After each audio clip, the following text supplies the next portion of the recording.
Thumbs up when you're ready back there. Well, we're going to be studying the book of Job. Of all the books that we could study, how many people would have picked, let's study Job? I don't see any show of hands. Well, I think, and I've actually done the study of Job and looked through it. And I tell you what, Job touched me in many, many ways I would have never suspected. And I think when we get back at the end of Job and review what Job was about, I think you will find that you were touched by it as well. So tonight I'm just going to talk a little bit about Job, kind of cue up Job. I'm going to give you the who, the what, the where, the when, and the why of Job. Let's start off with the when. When did Job live?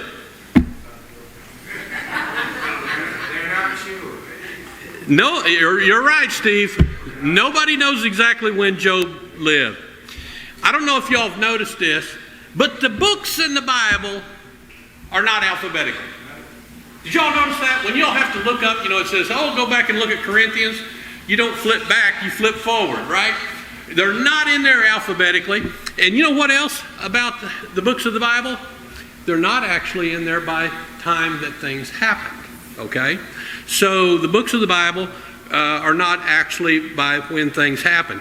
Job is actually the 18th book in the Bible, the 18th book.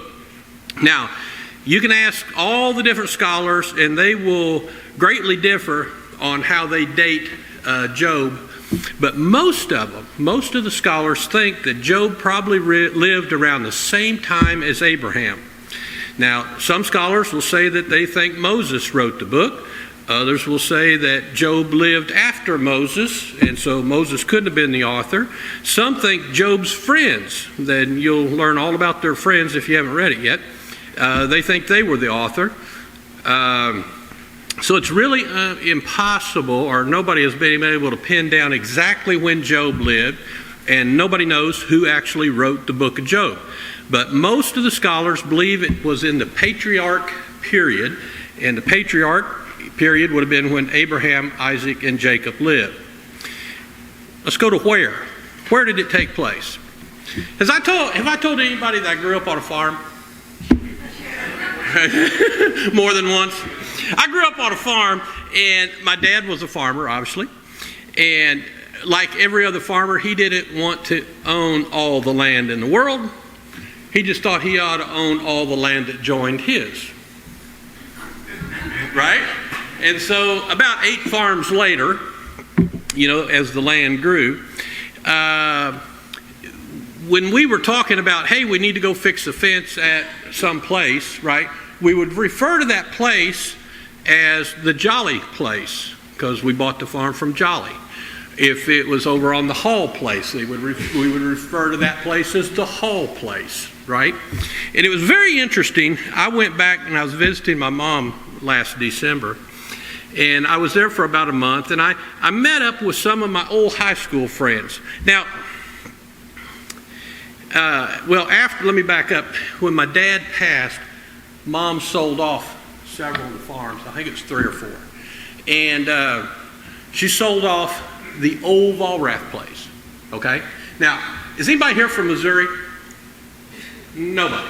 Okay, I just want you to know that there is no D in old if you live in Missouri. It's not the old Valrath place, it's the old Valrath place. Okay? So there's no D in old in Missouri. So she sold off the old Valrath place. So I was back visitor and had a little chance to go out and see some of my old high school friends. And of course we started talking about all our old times and the good things and fun things that we did. And of course one thing that came up very quickly was the old frog gigging story. Okay, when we get together, old high school buddies, we always talk about this one time that we went frog gigging that was kind of special. So, we're talking about the old frog gigging place, or time, and this was interesting. Up to this point, all those buddies of mine would have referred to that as, remember that time we went out on the old Valrath place? My mom had sold that place. And they refer to it as the old brownfield places. Isn't that interesting? One generation, it was now the old brownfield place. And it just hit me like a ton of bricks when they said that. And so when we read Job, you'll see that in the very first Job 1:1, it says he was from the land of Uz. U-Z, Uz. Well, in Genesis 10, if you read Genesis 10, Noah had a son named who? Ham. Had a son named Ham. Ham had a son named Shem. Shem had 6 sons. One was Eber, and he is where the Hebrew tribes came from. And then the youngest son was Aram. And then Aram had a son named Uz. Uz. So that would make, if Job was from the land of Uz, that would make him 4, possibly 5 generations from Noah. Now, we don't know that that's the Uz that he lived in, but it's not the Volrath place anymore. It's the old brownfield place. So, anyway, it's kind of interesting, though. If you look up the word Uz, I thought that's a weird name, right? Who would name somebody Uz? The word Uz in Hebrew means counsel or words. Is that not fitting? Counsel or words. And if you look at Job, what did everybody come to do? Counsel or give him words. And you'll find that a lot of times through the Bible, that many times a person's name or place in Hebrew will have a special meaning that ties it right to it. So who was Job? The Hebrew meaning of Job is persecuted. So, if anyone is looking for a name to name their son, daughter, or grandchild, I probably wouldn't suggest Job as a possibility. Okay? It means persecuted. Job was not an Israelite. When you read of everything he did, the sacrifices he made, and you'd think, oh my gosh, he was an Israelite. No, he wasn't. He was most likely an Edomite, and he was a member of the Palestinian people. What was the purpose of the book of Job? I'll tell you right now, for those that haven't studied the book of Job, it is a very, very hard read. Okay? It's very hard to interpret. And thank goodness, if you read your version, the Bibles that we read are 400 lines shorter than the Hebrew text. So whoever transcribed it left out 400 lines from what the Hebrews actually wrote about Job. What you will find at CBS, when they ask the questions, they use the ESV version, English Standard Version, but we don't tell you, and I think it's good that people use different versions, but what you will find is from version to version, you're going to find a lot of differences in how they translate Job.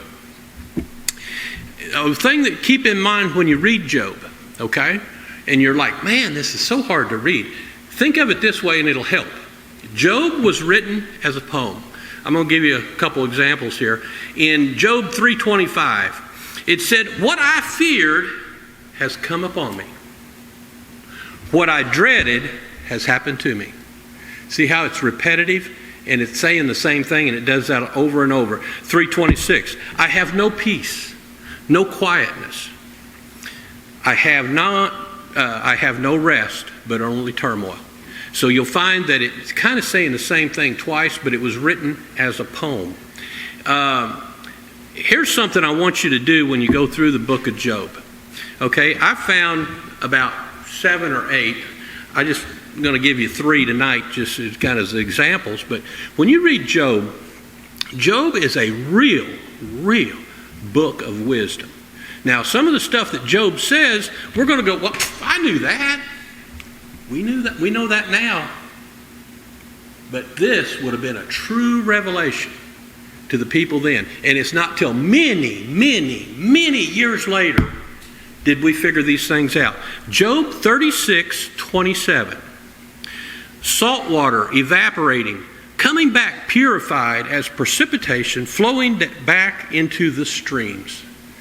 We know that as the water cycle.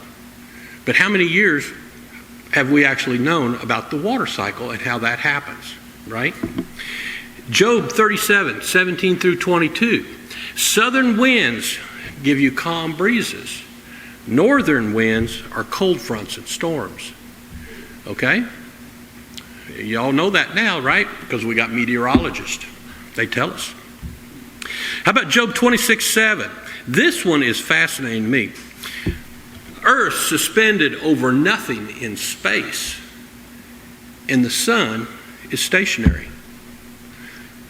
Earth suspended over nothing in space. Earth, the globe, is suspended over nothing. We're floating in space. You know, that is amazing if you think about it. And then it goes on to talk about this, that the earth is like on a potter's wheel turning, and the sun is stationary. Now, how many people have you heard say, the sun rose and the sun set? The sun didn't rise and the sun didn't set. What happened? The earth turned.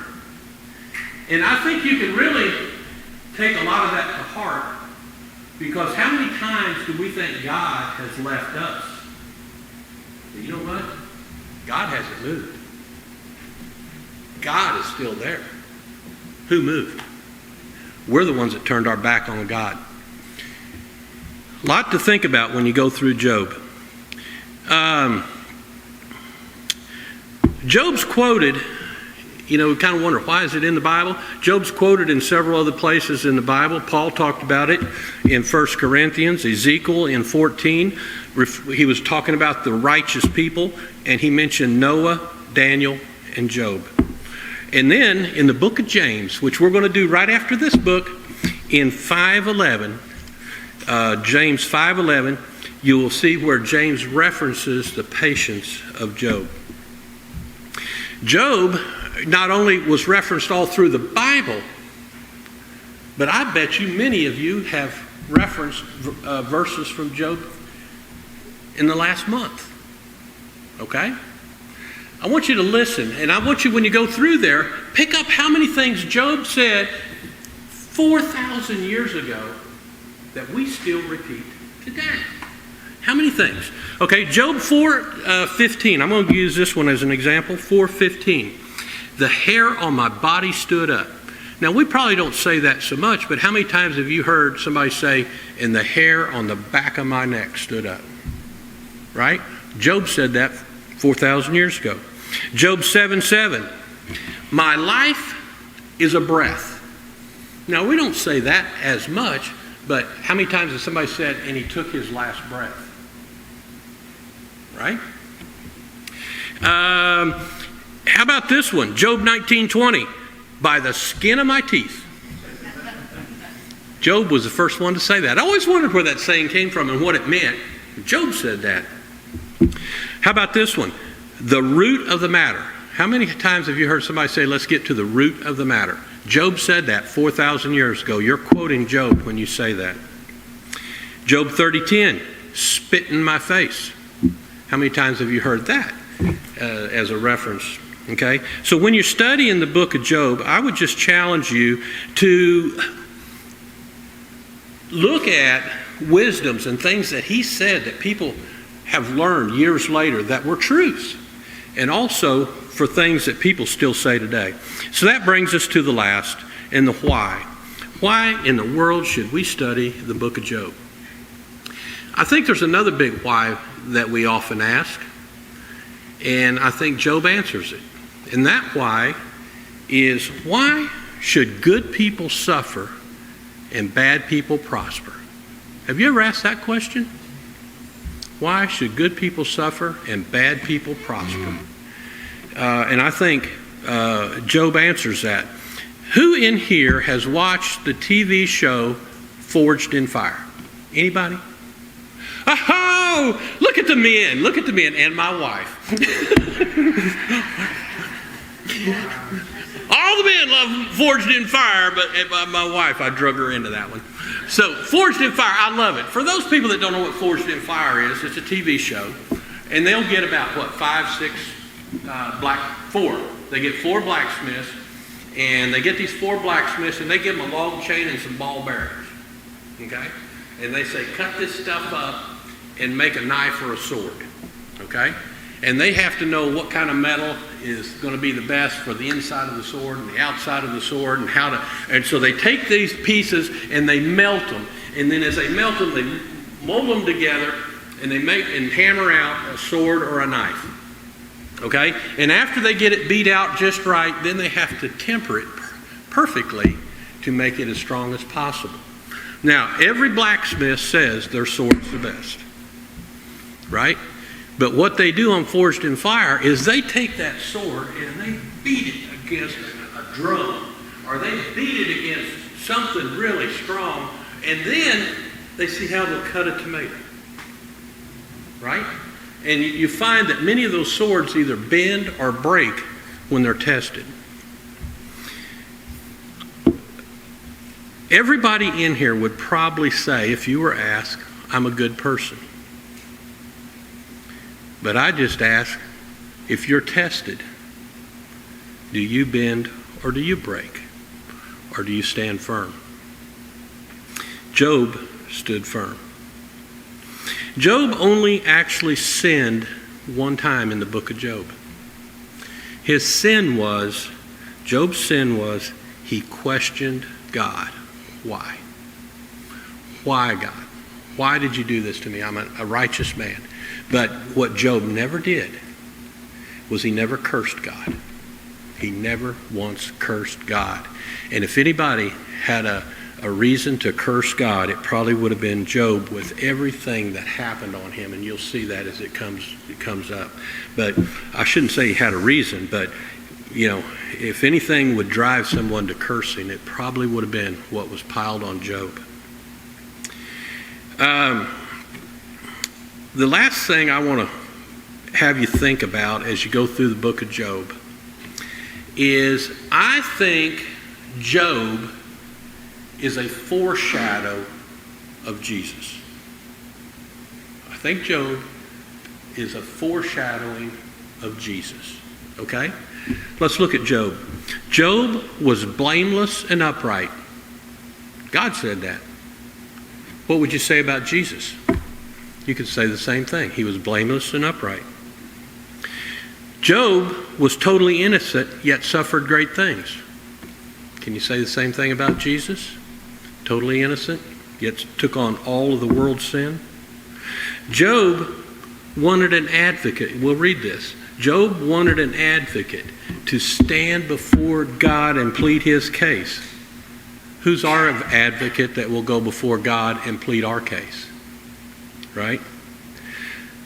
Job didn't have an advocate. So Job actually stood before the Lord and and pleaded his own case. And you'll read in Job, as he's answering these questions, he's building his case and building his case. And if I could talk to God face to face, here's what I would say, and here's what I would say, and here's what I would say. And then he had the opportunity to stand before God and say it, and we'll see how that turned out.